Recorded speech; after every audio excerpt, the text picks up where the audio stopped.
Hello friends, welcome to our channel technical centre. जैसा कि आपको पता है कि मैंने पिछले दो वीडियोस में आपको एग्जीक्यूटिव सिविल जो भी आपका DFCCIL में जो आपके एग्जीक्यूटिव सिविल की पोस्ट आई हुई है उसके रिगार्डिंग मैंने इसका प्रीवियस क्वेश्चन सॉल्व करवाया था, जिसका मैंने दो पार्ट ऑलरेडी बना दिया है। इस वीडियो का ये आखिरी पार्ट है। मैंने आपको बोला था कि मैं इस पूरे क्वेश्चन को 3 पार्ट में बताऊंगा, जिसका मैंने 2 पार्ट ऑलरेडी बना दिया है। अगर आप वो दोनों पार्ट नहीं देखे हैं तो सबसे पहले आप वो दोनों पार्ट को देख लीजिए, और आज मैं तीसरा पार्ट सॉल्व करूंगा और इसका आज मैं एंड कर दूंगा। इसका मैं किसी और प्रीवियस का क्वेश्चन को भी सॉल्व करूंगा, ठीक है। उससे पहले अगर आप हमारे चैनल पर पहली बार आए हैं तो सबसे पहले आप हमारे चैनल को सब्सक्राइब कर लें और बेल आइकन दबाना बिल्कुल भी ना भूलें, ताकि मैं जैसे कोई नया वीडियो अपलोड करूँ उसका नोटिफिकेशन तुरंत आप तक पहुँच जाए। चलिए हम लोग देखते हैं कि इसमें हम लोग प्रीवियस में कहाँ तक क्वेश्चन सॉल्व कर चुके थे। और देखिए हम लोग प्रीवियस कहाँ तक क्वेश्चन सॉल्व कर चुके थे। हम लोग यहाँ तक क्वेश्चन को सॉल्व कर चुके थे, ठीक है। अब हम आज हमारा यहाँ से क्वेश्चन स्टार्ट होगा हाइड्रोलिक्स एंड हाइड्रोलिक स्ट्रक्चर से, ठीक है। देखिए अब क्वेश्चन क्या बोल रहा है, मैं आपको यहाँ दिखा देता हूँ।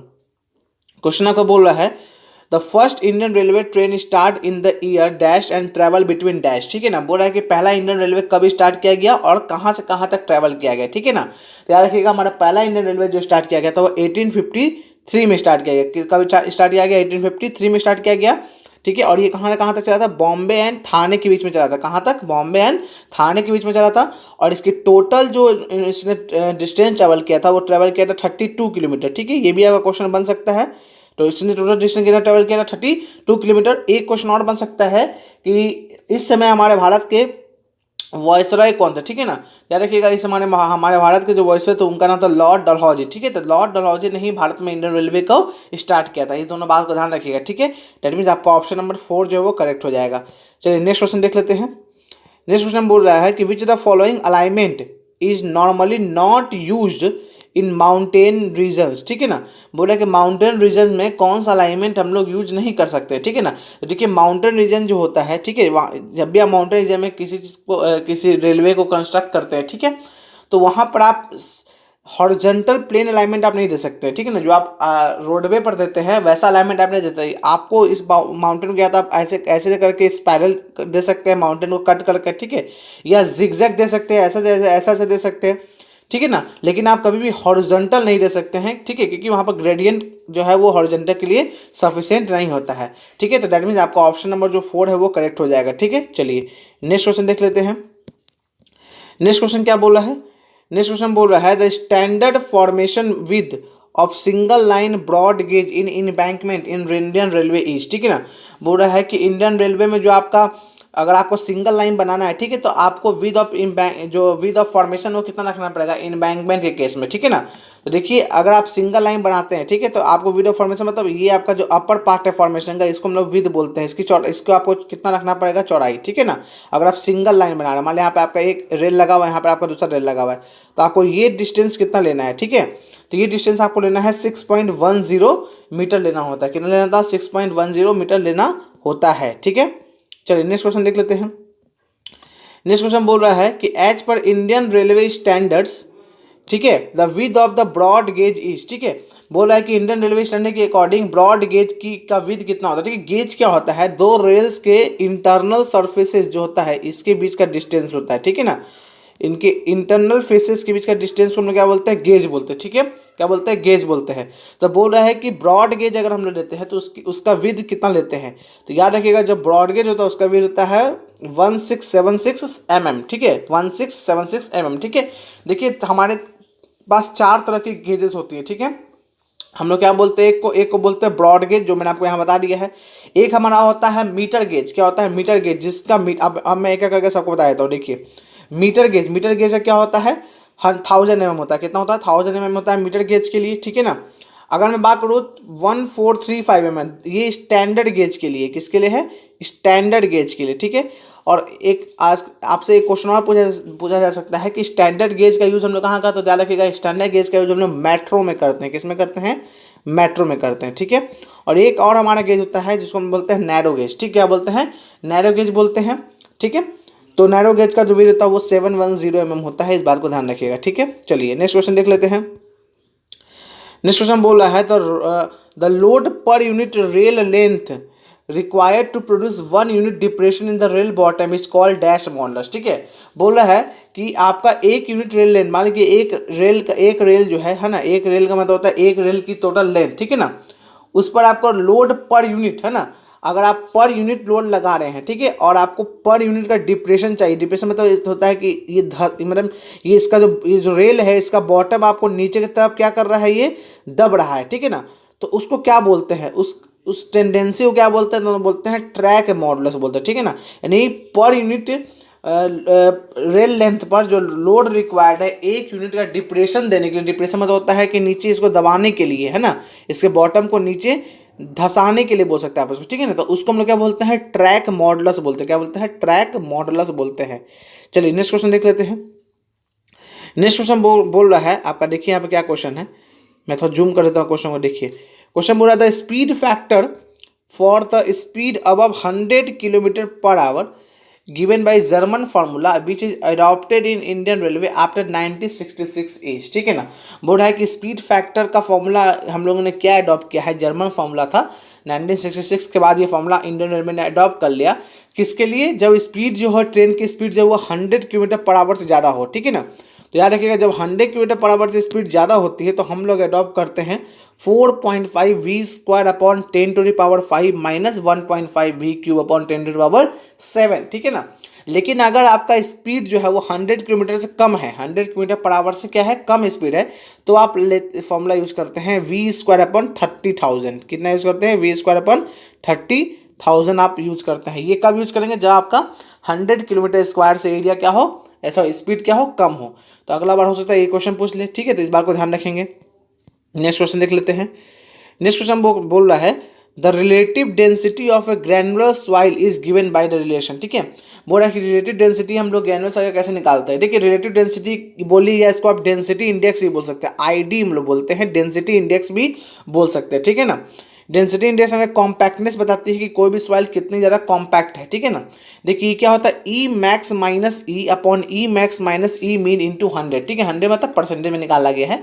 तो ई मैक्स मतलब मैक्सिमम वॉइड रेशियो, ठीक है, मैक्सिमम वॉइड रेशियो। तो मैक्सिमम वॉइड रेशियो में कब मिलता है, लूज कंडीशन में। कब मिलता है, लूज कंडीशन में मिलता है, ठीक है ना। और मिनिमम वॉइड रेशियो कब मिलेगा, हमें डेंस कंडीशन में मिलेगा। और ई क्या है, अपन नेचुरल वॉइड रेशियो, जो आपके सॉइल की एक्चुअल वॉइड रेशियो है वो, ठीक है। तो ई मैक्स माइनस ई अपॉन ई मैक्स माइनस ई मीन, ठीक है, ये आपका डेंसिटी इंडेक्स है, या आप इसको रिलेटिव डेंसिटी भी बोल सकते हैं। चलिए नेक्स्ट क्वेश्चन देख लेते हैं। नेक्स्ट क्वेश्चन बोला है the function of fish plate is to hold 2 rails together. बोला है कि 2 रेल्स को एक साथ जोड़ने के लिए हम लोग जो फिश प्लेट का यूज करते हैं उसका फंक्शन क्या है। तो एक तो इसका फंक्शन क्या है, आप यहाँ पर देख लीजिए, इस क्वेश्चन में ही आपको मेंशन कर दिया कि 2 रेल को जोड़ने का काम करता है, ठीक है। जैसे फॉर एग्जाम्पल ये आपका एक रेल जा रही है, देखिए मैं बताता हूँ, ये आपकी एक रेल जा रही है, ठीक है, पटरी जिसको आप बोलते हैं, ये आपकी दूसरी रेल जा रही है, ठीक है। अब इन दोनों रेल को हमें जोड़ना है। देखिए मैं आपको फिर से एक बार दिखा देता हूँ। देखिए ये आपकी एक रेल है, ठीक है, फर्स्ट ये एक रेल है और ये आपकी दूसरी रेल है, ठीक है। आपको इस दोनों रेल को जोड़ना है, तो क्या करेंगे, यहाँ पर आगे एक फिश प्लेट लगा देंगे इधर के साइड, और आप इधर के साइड एक फिश प्लेट लगा देंगे, ठीक है ना। आप दोनों रेल के साइड में एक फिश प्लेट लगा देंगे और यहाँ पर आप बोल्ट लगाकर इसको ज्वाइन कर देंगे, ठीक है। तो ये दोनों रेल आपस में क्या हो जाएगा, ज्वाइन हो जाएगा। तो ये दोनों रेल जो देखिए, अब ये क्या है, ये रेल को वर्टिकल और हॉरिजेंटल दोनों प्लेन में इसको पकड़ कर रखता है। देखिए इसको हॉरिजेंटली भी मूव नहीं करने देगा, ठीक है ना, हॉरिजेंटली भी, ये हॉरिजेंटल प्लेन जो है रेल का उसमें भी ये इसको पकड़ कर रखेगा, और वर्टिकली भी ये ऊपर या नीचे नहीं हो सकता है, ठीक है ना। डैट मीन्स आपको ये जो फिश प्लेट है ये दोनों प्लेन में इसको पकड़ कर रखता है, ठीक है ना। तो हॉरिजेंटल और वर्टिकल दोनों प्लेन में 2 रेल को जोड़ कर रखने वाला जो आपका जो फिश प्लेट है उसका ये फंक्शन होता है। क्लियर है। चलिए नेक्स्ट क्वेश्चन देख लेते हैं। नेक्स्ट क्वेश्चन बोल रहा है if a broad gauge laid is with wooden slipper with slipper density of m+7, spacing of slipper is 68 mm and the width of slipper is 25.4 mm, then the depth of ballast cushion will be या would be। देखिए बोल रहा है कि आपको depth of blast question कितना रखना है। अगर आपको स्लीपर का स्पेसिंग, 2 स्लीपर के बीच का डिस्टेंस आपको दे रहा है, मान लीजिए कि एक स्लीपर यहाँ लगा हुआ है और एक स्लीपर यहाँ लगा हुआ है। देखिए ये ऐसे रेल लगती है, ठीक है ना। देखिए मैं आपको समझा देता हूँ, ये आपकी एक रेल जा रही है, एक रेल ये है और एक रेल ये, इसी पे आपकी ट्रेन चलती है, ठीक है ना। दोनों रेल आपकी है ये। अब इस दोनों रेल पर आपका यहाँ पर देखिए, यहाँ पर आपका एक स्लीपर लगता है, फिर यहाँ पर स्लीपर लगता है, ठीक है ना। तो इन दोनों स्लीपर के बीच का जो डिस्टेंस है, सेंटर टू सेंटर डिस्टेंस आपको पता चल गया है। क्वेश्चन में आपको दे रहा है 68 mm, कितना दे रहा है 68 mm दे रहा है, ठीक है ना। और स्लीपर का विड्थ यानी आपको ये जो स्लीपर है इसकी विड्थ, इसकी चौड़ाई दे रही है, ये वाली चौड़ाई, ये वाले पार्ट, ये कितनी दे रही है 25.4 दे रहा है। तो बोल रहा है कि इस स्लीपर के नीचे जो आप ब्लास्ट लगाएंगे वो कितना डेप्थ तक लगाएंगे। ब्लास्ट मतलब जो आपने जो रेलवे पे पत्थर देखा होगा ब्लास्ट, उसको बोलते हैं। तो वो उसको ब्लास्ट क्वेश्चन बोलते हैं उसके डेप्थ को, ठीक है। स्लीपर के नीचे का जो ब्लास्ट का डेप्थ होता है उसको ब्लास्ट क्वेश्चन बोलते हैं। तो आप उसकी डेप्थ कितना रखेंगे, ठीक है ना। तो देखिए याद रखिएगा कि आप जो उसकी डेप्थ रखते हैं उसका फॉर्मूला याद रखिएगा कि आप डेप्थ ऑफ ब्लास्ट अगर आपको निकालना हो डी, तो this is the S minus W/2, ठीक है। यहाँ पे एस क्या आपका स्लीपर का स्पेसिंग है, W क्या है आपका विड्थ है स्लीपर का, और 2 आपसे उसको डिवाइड देना है माइनस करके, ठीक है। चलिए तो एस की वैल्यू कितनी है 68 है, W की वैल्यू कितनी है 25.4 है, और बाई 2 है। जब इसको सॉल्व करेंगे तो सॉल्व करने के बाद आपको मिलेगा ऑप्शन नंबर 2 21.3 सेंटीमीटर, ठीक है। तो इस बात को आप ध्यान रखेंगे। चलिए नेक्स्ट क्वेश्चन लिख लेते हैं। नेक्स्ट क्वेश्चन बोल रहा है the stability of formation slope railway line is generally determined by the dash method, ठीक है ना। देखिए क्वेश्चन में बोल रहा है कि जो आपका रेलवे लाइन का जो आप स्लोप देते हैं फॉर्मेशन बनाने के लिए, देखिए आपको पता है कि जब भी आप रेलवे लाइन लगाते हैं तो आपको वहाँ आपको एक स्लोप देना पड़ता है, ऐसे करके इस टाइप से आपको एक स्लोप, ये स्लोप प्रोवाइड करना पड़ता है, और इसके ऊपर आप अपना रेल लगाते हैं। यहाँ पर एक रेल लगा दिया और ये पटरी जिसको बोलते हैं आप यहाँ पर लगा दी, ठीक है ना।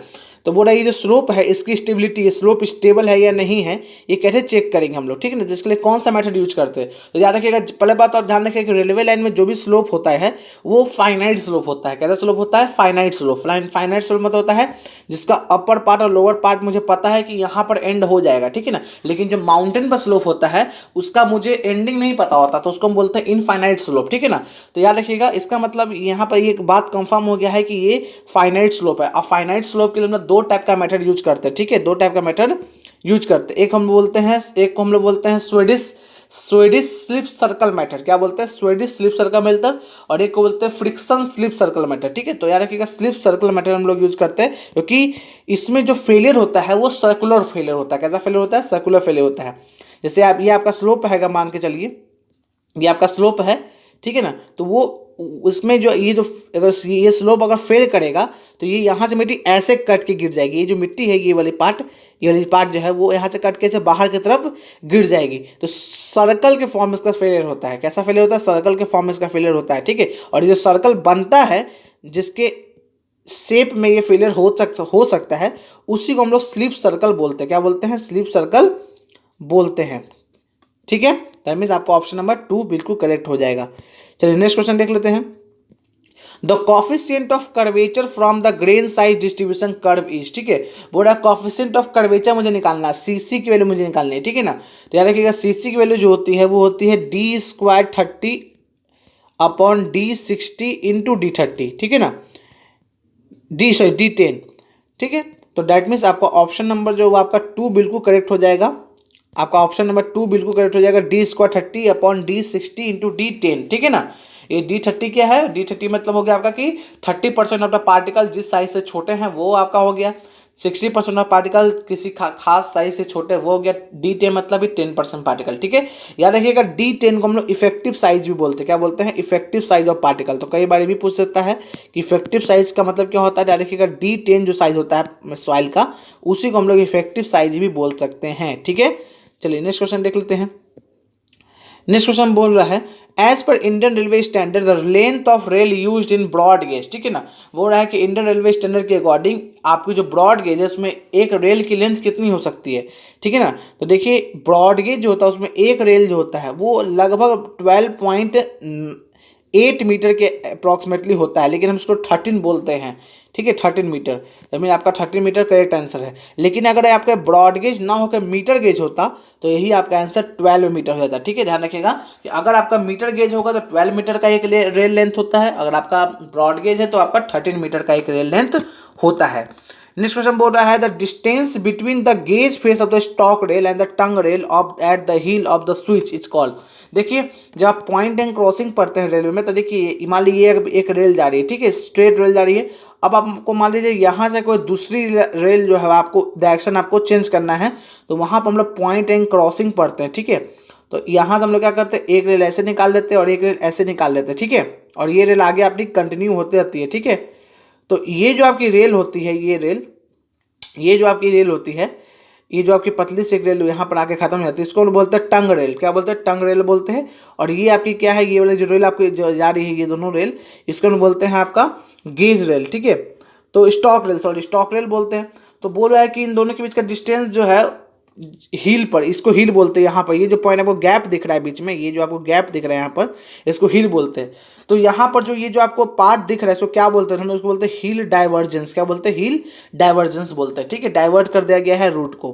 दैट मीन आपका ऑप्शन नंबर जो आपका 4 बिल्कुल करेक्ट हो जाएगा। चलिए नेक्स्ट क्वेश्चन देख लेते हैं। नेक्स्ट क्वेश्चन बोला था Mohr Coulomb's failure criteria which is defined by shear strength S, normal stress sigma dash, cohesion C dash and effective stress angle of friction phi dash is given by. देखिएगा कि Mohr Coulomb failure criteria के according shear strength of the soil क्या होता है आपका? C dash plus sigma dash into 10 phi dash, ठीक है। ध्यान रखिएगा यहाँ पर जो आपकी ये सब है वो 10 जो फाई डैश है वो इफेक्टिव स्ट्रेस है, इफेक्टिव नॉर्मल स्ट्रेस है, जो आपका हम लोग इफेक्टिव स्ट्रेस चैप्टर से हम लोग इसको कैलकुलेट करना सीखते हैं, ठीक है। तो दैट मीन्स आप ध्यान रखिएगा C strength equal to C dash plus sigma dash और 10 फाई डैश, ठीक है। चलिए नेक्स्ट क्वेश्चन देख लेते हैं। नेक्स्ट क्वेश्चन देखिए which of the following is a requirement from a railway sleeper, ठीक है ना।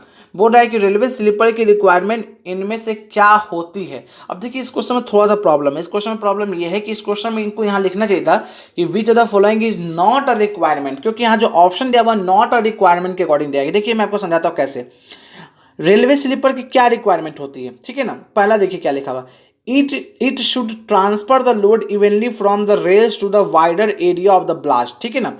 बोल रहा है कि ये रेल पर लोड आता है, उसके लोड को ब्लास्ट तक, यानी जो आपको पत्थर देता है रेलवे में, वहां तक ट्रांसफर करने का काम करता है। तो ये तो रिक्वायरमेंट ही है रेलवे का, जो स्लीपर का रिक्वायरमेंट होना चाहिए ना। तो इसको देखिए यहाँ पर कट किया, ये ऑप्शन गलत, मतलब दैट मीन्स ये नॉट रिक्वायरमेंट पूछना चाह रहा था क्वेश्चन में।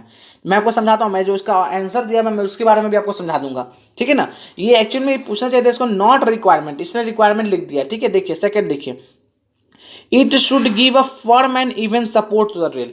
अब बताइए ये रेल को एक फर्म, मतलब रेल को एक सही डायरेक्शन में और सही तरीके से मतलब स्थिर बनाकर रखता है, ताकि रेल जो है आपका जो पटरी लगी वो इधर उधर ना भागे।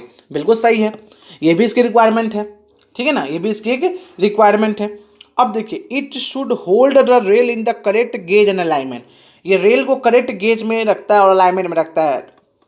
अपने ब्रॉड गेज मान ली बनाकर दो रेल को आपने लगाया ब्रॉड गेज में, तो उनके बीच का जो डिस्टेंस है वो हमेशा ब्रॉड गेज के अकॉर्डिंग मेंटेन रहना चाहिए, ठीक है। तो ये स्लीपर का काम है कि उसको मेंटेन कर रखेगा, कि वो रेलवे को क्या करता है, बांध कर रखता है, ठीक है ना। दैट मीन ये तो सब रिक्वायरमेंट हो गया इसका, ये तो सही बात है। लेकिन देखिए ये जो है इट शुड हैव, है ना, सैबोटेज एंड थेफ्ट फीचर्स। अब देखिए सैबोटेज मतलब क्या होता है, मैं आपको समझाता हूँ। सैबोटेज मतलब होता है टूटना फूटना, ठीक है ना, और थेफ्ट में से मतलब होता है चोरी हो जाना। अब बताइए टूटना फूटना चोरी होना, ये रेलवे की स्लीपर की रिक्वायरमेंट हो सकती है क्या? नहीं हो सकती रिक्वायरमेंट। अरे कोई भी रेलवे का स्लीपर कोई ऐसा रिक्वायरमेंट करेगा क्या कि उसका जो स्लीपर जो है वो टूट फूट जाए, वो चोरी हो जाए। चोरी होने का मतलब होता है कि वो इस टाइप से ना अरेंजमेंट बनाया जाए या इस टाइप से ना उसको प्लेस किया जाए ताकि वो किसी भी तरह से आसानी से चुरा लिया जाए, ठीक है ना। तो ये रिक्वायरमेंट हो सकती है क्या किसी भी रेलवे स्लीपर का? नहीं हो सकती है। दैट मीन्स इस क्वेश्चन को इसमें लिखना चाहिए था विच of the following is not requirement, ठीक है ना। तब आपका ऑप्शन नंबर 3 बिल्कुल करेक्ट हो जाता। चलिए नेक्स्ट क्वेश्चन देख लेते हैं। What is the reason for preferring triaxial shear test over direct shear test? ठीक है, डायरेक्ट shear test में जो होता है वो आपका ड्रेनेज पर आप कंट्रोल नहीं कर सकते हैं, ठीक है ना। डायरेक्ट shear test में आप ड्रेनेज सिस्टम पर कंट्रोल नहीं कर सकते हैं, लेकिन आपका ट्राईएक्सियल shear test होता है इसमें आप लोग ड्रेनेज सिस्टम पर कंट्रोल कर सकते हैं। हमारे पास 3 टाइप के ड्रेनेज सिस्टम होते हैं, ठीक है ना। एक को हम लोग बोलते हैं यूयू टेस्ट बोलते हैं, या यूयू कंडीशन बोलते हैं। एक को हम लोग बोलते हैं सीडी कंडीशन बोलते हैं, एक को हम लोग बोलते हैं सीयू कंडीशन। यू मतलब होता है अनकॉन्सोलिडेटेड अनड्रेन्ड, है ना, अनकॉन्सोलिडेटेड अनड्रेन बोलते हैं। सीडी को हम लोग बोलते हैं कॉन्सोलिडेटेड ड्रेन, और सीयू को बोलते हैं कॉन्सोलिडेटेड अनड्रेन, ठीक है ना। तो ये तीनों कंडीशन में आप ट्राई एक्सेल सीआर टेस्ट का यूज कर सकते हैं और सॉइल की आप सीआर स्ट्रेंथ को कैलकुलेट कर सकते हैं। That means test can be perform under all 3 drainage condition, ठीक है। कंप्लीट कंट्रोल होता हमारा इसके ऊपर, ठीक है। चलिए नेक्स्ट क्वेश्चन देख लेते हैं। नेक्स्ट क्वेश्चन बोल रहा है according to standard test method ASTM D431 the moisture content the liquid limit of soil is determined by Casagrande liquid operators, ठीक है, at which a group closure of dash occurs at dash blows, ठीक है ना। देखिए आपको पता है कि आप किसी भी सॉइल की लिक्विड लिमिट जब निकालते हैं तो आप एक ऑपरेटर्स का यूज करते हैं, इसको हम बोलते हैं कैसाग्रेंडे ऑपरेटर। पहला तो क्वेश्चन आपको क्वेश्चन में ही एक मिल गया कि अगर आपसे कभी पूछ दे कि लिक्विड लिमिट हम लोग निकालने के लिए किस ऑपरेटर्स का यूज करते हैं, तो याद रखिएगा कैसाग्रेंडे ऑपरेटर्स। क्या होता है कैसाग्रेंडे ऑपरेटर्स में? देखिए आपके पास एक कप होती है, ठीक है ना, एक क्या होती है कप होती है, वो इस टाइप से इसमें ऐसे करके लगी होती है। ये कप ऐसे लगी होती है, यहाँ पे स्टैंड होता है, यहाँ पर इसका बेस होता है, क्या होता है बेस होता है, और यहाँ पर इसका एक हैंडल होता है, ठीक है, यहाँ पर एक इसका हैंडल होता है और ये कप ऐसे लगी होती है, ठीक है ना। और क्या करते हैं आप इस कप में सॉइल को क्या करते हैं फिल कर देते हैं, क्या करते हैं फिल कर देते हैं, जिस भी सॉइल का आपको लिक्विड लिमिट निकालना है, ठीक है ना। और आप फिल करने के बाद क्या करते हैं, इसको आप इस हैंडल को यहाँ पर आप देखिए हैंडल है हमारा, ठीक है। आप जैसे सॉइल को फिल किए उसके बाद आपका एक टूल होता है, इसको हम बोलते हैं ASTM टूल। क्या बोलते हैं? ASTM टूल बोलते हैं, ठीक है ना। तो ASTM टूल से आप क्या करते हैं, ASTM टूल से आप यहाँ पर इस सब सॉइल को कंप्लीट यहाँ फुल फिल कर देंगे, तो आप यहाँ पर एक ग्रूव काट देते हैं, यानी आप उस ASTM टूल से सॉइल के अंदर एक गड्ढा बना लेते हैं, ठीक है, ताकि सॉइल जो है वो उसके बीच में एक गड्ढा बन जाए, ठीक है। अब आप क्या करते हैं, इस ये जो आपका हैंडल है इसको आप घुमाते हैं। जब आप इसको हैंडल को एक बार घुमाएंगे तो इसको बोलते हैं आपने एक ब्लो दिया है। क्या दिया है? एक ब्लो दिया है, ठीक है ना। तो आप क्या देखते हैं कि कितने बार हम ब्लो देंगे, कितने बार मतलब उसको हैंडल को घुमाएंगे, ताकि जो बीच में गड्ढा आपने बनाया था ASTM टूल का यूज करते हुए आपने उसको अंदर डाल के खींच के गड्ढा बना दिया था, वो कितने देर में वो आपस में क्या होता है सट जाता है, ठीक है, आपस में ज्वाइन हो जाता है, ठीक है ना, आपस में ज्वाइन हो जाता है, ठीक है। तो याद रखिएगा, तो उस जिस भी ब्लोज पर वो ज्वाइन होता है फिर हम लोग उसका ग्राफ प्लॉट करते हैं, उसके बाद हम लोग वहाँ से लिक्विड लिमिट निकाल लेते हैं। लेकिन इसका एक स्टैंडर्ड वैल्यू दिया हुआ है कि हाँ इतना जो आपका जो ब्लोज है उसी ब्लोज पर जो आपका वैल्यू आएगा उसी को हम लोग कैलकुलेट करेंगे। तो देखिए ब्लोज तो हम लोग मानते हैं 25, क्या मानते हैं 25 मानते हैं, फिर 25 ब्लोज मानते हैं, ठीक है ना। और जो ग्रुप बनता है वो बनता है आपका 12.7 mm का, कितना mm का 12.7 mm का ग्रुप बनता है, ठीक है। दैट मीन्स आपका ऑप्शन नंबर जो है वो आपका 4 जो बिल्कुल करेक्ट हो जाएगा। 12.7 mm का ग्रुप बनेगा और 25 ब्लोज आपको देना पड़ेगा, ठीक है। चलिए नेक्स्ट क्वेश्चन देख लेते हैं। देखिए इस क्वेश्चन में भी कुछ प्रॉब्लम हो सकता है, ठीक है ना। क्या प्रॉब्लम देखिए मैं आपको बताता हूँ। What will the dry density for the saturated soil given that moisture content 35% and specific gravity 2.5, ठीक है ना। बोल रहा है कि आपको ड्राई यूनिट वेट निकालना है, ठीक है, एक सैचुरेटेड सॉइल आपके पास दिया हुआ है। तो देखिए आपको पता है ड्राई यूनिट वेट का फॉर्मूला क्या होता है, गामा डी इक्वल टू क्या होता है आपका G gamma W upon 1 plus E होता है, ठीक है जी। इसमें आप देखिए आपको गामा डी निकालने के लिए आपको जी की जरूरत पड़ेगी, जहां पर आपको जी जो है वो दिया हुआ है क्वेश्चन में। गामा डब्ल्यू क्या है आपका यूनिट वेट ऑफ वाटर है, जिसका वैल्यू आपको फिक्स्ड होता है 9.81 किलो न्यूटन पर मीटर क्यूब, ठीक है। तो ये आपको पता है। आपको ई निकालना, ई मतलब आपको क्या निकालना है, वॉइड रेशियो निकालना है। क्या निकालना है? वॉइड रेशियो निकालना, और इस फॉर्मूला पे लेकर आपको पुट कर देना है, ठीक है। तो मुझे पता है कि मैंने एक रिलेशन पढ़ा है SE इक्वल टू WG, है ना। तो देखिए S तो यहाँ पे 1 हो जाएगा, S की वैल्यू में क्या ले लूंगा 1 ले लूंगा। क्यों मैं 1 लूंगा? क्योंकि इस क्वेश्चन में मुझे मेंशन कर दिया गया है कि सॉइल जो आपके सैचुरेटेड है, तो S की वैल्यू क्या हो जाएगी, डिग्री ऑफ सैचुरेशन 1 हो जाएगी। तो E इक्वल टू क्या मुझे मिल जाएगा, W इंटू जी। W की वैल्यू कितनी 35%, यानी कि 0.35, और G की वैल्यू कितनी है आपकी 2.5। जब आप इसको मल्टीप्लाई करेंगे तो आपको E की वैल्यू मिलेगी, और इस E की वैल्यू को आप जो मैंने आपको फॉर्मूला बताया था gamma D equal to G gamma W upon 1 plus E, यहाँ पर आप ई की जगह पुट कर देंगे जो मैंने आपको वैल्यू निकलवाया। जी आपको क्वेश्चन में दिया हुआ है, गामा डब्लू की वैल्यू आप 9.81 रख देंगे, ठीक है, क्योंकि ये यूनिट वेट ऑफ वाटर है। जब इसको सॉल्व करेंगे तो आपको जो आंसर मिलेगा वो आपको मिलेगा 13.08, 13.08, ठीक है ना। लेकिन यहाँ पर ऑप्शन में 13.08 नहीं मुझे दिख रहा है, तो इसमें कुछ मिस्टेक हो सकता है, या इन्होंने ऐसा कुछ सोच कर दिया हो कि आप इसका क्लोज आंसर देख लीजिए। तो आपका 12.08 दे दिया गया है, ठीक है। चलिए मैं नेक्स्ट क्वेश्चन देख लेता हूँ। Which one of the following is a demerit of triaxial test. देखिए ट्राई एक्सेल टेस्ट की सबसे बड़ी डिमेरिट क्या है, तो देखिए ट्राई एक्सेल टेस्ट की सबसे बड़ी डिमेरिट ये है कि हमने ट्राई एक्सेल टेस्ट को परफॉर्म करने से पहले ये एजम्पशन मान के चला था, है ना, कि जो स्पेसिमेन है वो आइसोट्रॉपिक है। कैसा है? आइसोट्रॉपिक, यानी उसकी प्रॉपर्टी जो है वो हर डायरेक्शन में क्या है, सेम है। लेकिन फील्ड में ऐसा नहीं होता है, फील्ड में ऐसा नहीं होता एक्चुअल में सॉइल जो है, अगर फील्ड में आप देखेंगे तो किसी खास सॉइल की प्रॉपर्टी सभी डायरेक्शन में आपकी सेम नहीं हो सकती है, ठीक है ना। तो हमने माना है कि प्रॉपर्टी सभी डायरेक्शन में सॉइल की सेम है, एक जैसा सॉइल, लेकिन एक जैसा सॉइल होता तो नहीं है ना। तो सॉइल कैसा होता है?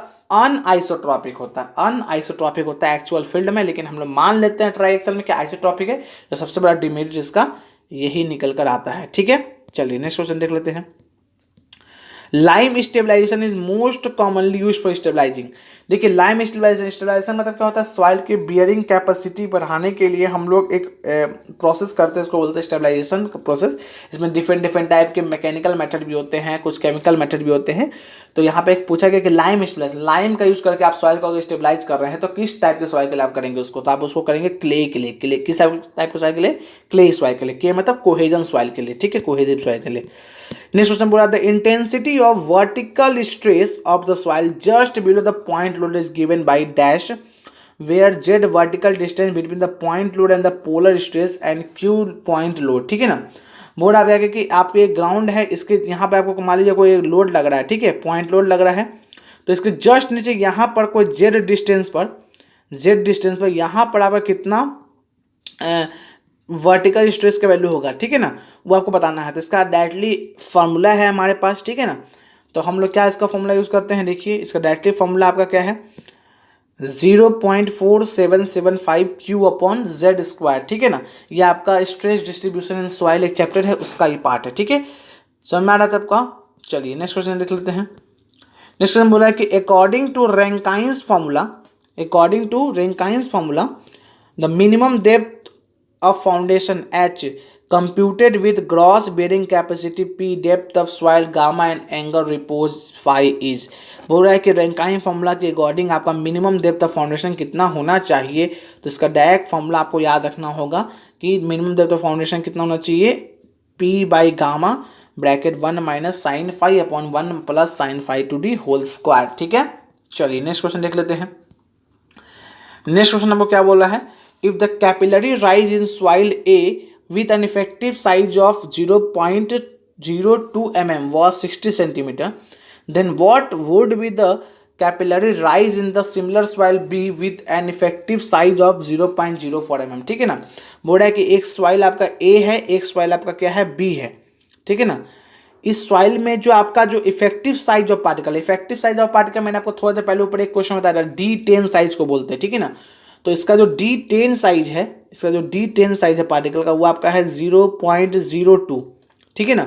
और इसका जो D10 आपका साइज है वो आपका दिया हुआ है 0.04, ठीक है ना। इसमें जो आपका सॉइल ए में कैपिलरी राइज हो रहा है, पानी जो ऊपर सॉइल में राइज हो रहा है वो आपका हो रहा है 60 सेंटीमीटर का हो रहा है। तो पूछ रहा है कि बताइए अगर सॉइल बी में हमको कैपिलरी राइज निकालना हो तो कितना आना चाहिए, अगर दोनों सॉइल की प्रॉपर्टी क्या है, सेम है, ठीक है ना। तो देखिए टर्जागी ने हमें एक क्वेश्चन दिया है कि आपको किसी भी सॉइल में अगर आपको कैपिलरी राइज निकालना है, HC निकालना है, तो फॉर्मूला होता है C/E/D10, ठीक है ना। अब देखिए यहाँ C/E तो दोनों सॉइल के सेम हो, क्योंकि ये तो सॉइल की प्रॉपर्टी है, C भी सॉइल की प्रॉपर्टी है, E जो है वॉइड रेशियो भी सॉइल की प्रॉपर्टी है ना। दोनों क्या है, सॉइल की प्रॉपर्टी है। तो सॉइल A और सॉइल B बोल ही रहा है कि दोनों सॉइल जो है वो उसको आपको सिमिलर मान के चलना है, तो दोनों के लिए सेम है। तो क्या मुझे पता चला कि HC जो है वो डायरेक्टली प्रोपोर्शनल है 1/D10 के, है ना। तो मैं क्या करूँगा, देखिए HC of soil A upon HC of soil B, ठीक है ना, इक्वल टू मैं क्या बोल दूंगा, देखिए A के लिए आपको जो आपको दिया हुआ है राइज, जो कितना दिया हुआ आपको देखिए ए के लिए जो आपको राइज दिया हुआ है तो नीचे आ जाएगा यहाँ पर, है ना। ए के लिए क्या हो जाएगा आपका, नीचे आ जाएगा।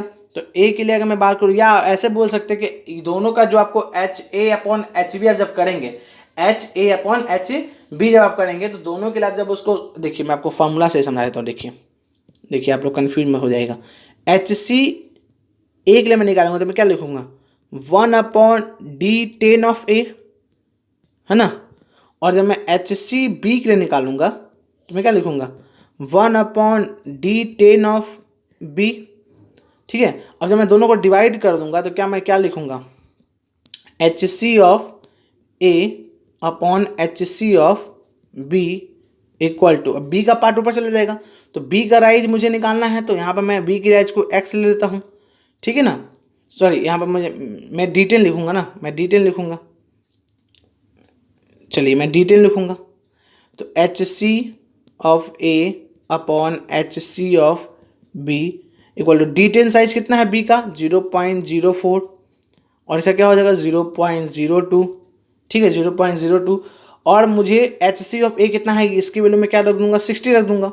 जब मैं इसको सॉल्व करूंगा, है ना, जब मैं इसको सॉल्व करूंगा तो देखिए ये इसके 2 बार में कट जाएगा, और यहाँ से 2 से यहाँ 60 में रखूंगा तो 30 बार में कट जाएगा। तो एच सी बी की वैल्यू कितना आ जाएगी, 30 आ जाएगी, कितना आ जाएगी, 30 आ जाएगी। दैट मीन आपका ऑप्शन नंबर 1 जो है वो करेक्ट हो जाएगा, ठीक है। चलिए नेक्स्ट क्वेश्चन देखता हूँ। Unified soil classification is almost similar to, तो देखिए सॉइल क्लासिफिकेशन जो सिस्टम है यूनिफाइड वो किसके सिमिलर होता है, तो वो सिमिलर होता है आईएस सॉइल क्लासिफिकेशन या इंडियन स्टैंडर्ड सॉइल क्लासिफिकेशन इसको हम लोग बोलते हैं, ठीक है। चलिए नेक्स्ट क्वेश्चन देखते हैं।